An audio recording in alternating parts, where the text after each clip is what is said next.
Hi, it's Campbell Such. This is Mind Bite Thursday. This week I had a really interesting encounter with some students at an organisation called Aspire 2, who are an international technical training school who, amongst the other things that they do, also teach IT related things specifically around software and networking to level 6 and to level 7. And they asked me to come and talk at their project presentation every term. They arrange with commercial organisations to have their students go out and do an internship in groups and build something that's valuable and useful for that organisation that they can then deliver and use, and helps them in terms, the students in terms of experience in the real world. And the session this week was the presentation of those projects by the 6 groups. And what I wanted to just cover off today was the things that I talked about with them and how they were around the non-technical side of things. So I just asked them to put their technical things aside, and the key for me is that this may help you specifically, but you probably already know these things, so perhaps more of a reminder that these things are key for the teams that you deal with and the people in the organisations that you deal with.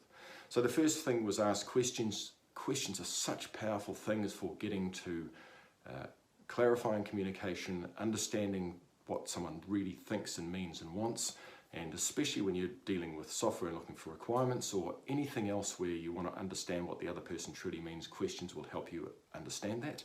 And then on the other side of it is around building connections with people, curiosity. That's the key in asking questions to try and find out what's that thing. If you go into a communication with someone, what's the thing about them that's special that you can understand and find, and it will help to build that communication and that connection with them that you can then build in the long term. The second one was, don't be afraid to say I don't know or I don't understand. The only question that's a dumb question is the one that wasn't asked.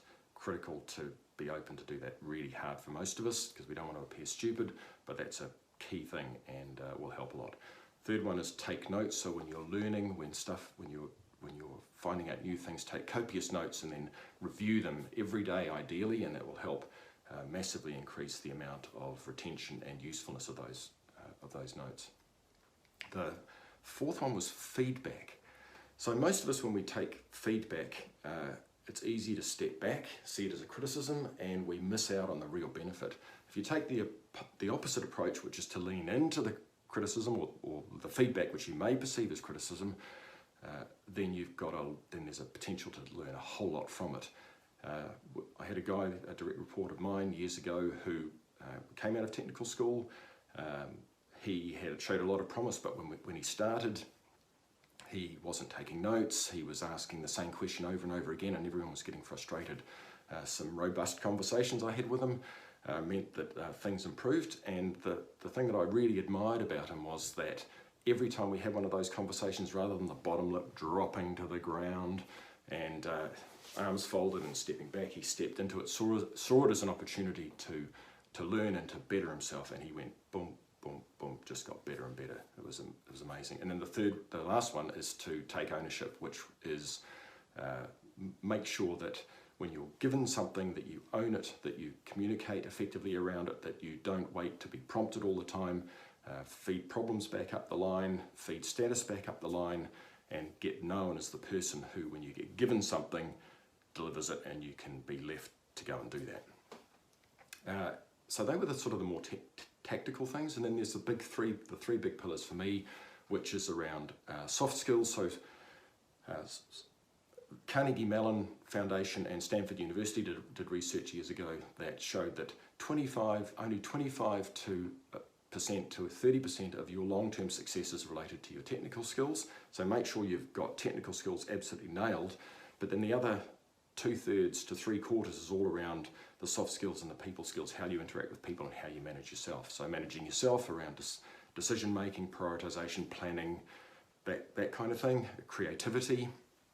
And then around the people skills is how you interact with people, your ability to influence, your ability to communicate and understand and deal with people is a huge piece of your ongoing long-term success, as well as the technical side.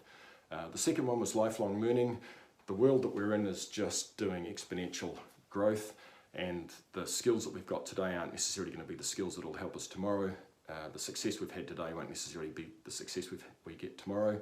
And that the half-life of a skill now used to be 30 years. I read the other day it's now down to 6 years, and it's going down.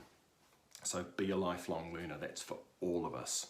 We should never stop learning, and it keeps our brain active, and it's just it's fantastic to keep your success going. And then the last piece is around growing your network of connections, and how much that's helped me when I came back from the States after a 3-year contract up there. Didn't have a job. 4 months later, still looking. The guy said to me, go and start connecting with all of your connections, tell them what you're looking for, ask them if they can help or if they know of anyone. I did that, and the short story with that one is the guy that I gave my CV to after he asked for it knew someone who knew someone who knew the person that was looking for a role. I got a phone call and got the job. So powerful. So build your network of connections and look at it as a long-term plan. Don't wait till you're 30 or 40. Start as young as you can and keep that information going and build those connections. So that's Mind Bite Thursday for this week. Campbell Such over and out. See you. Bye.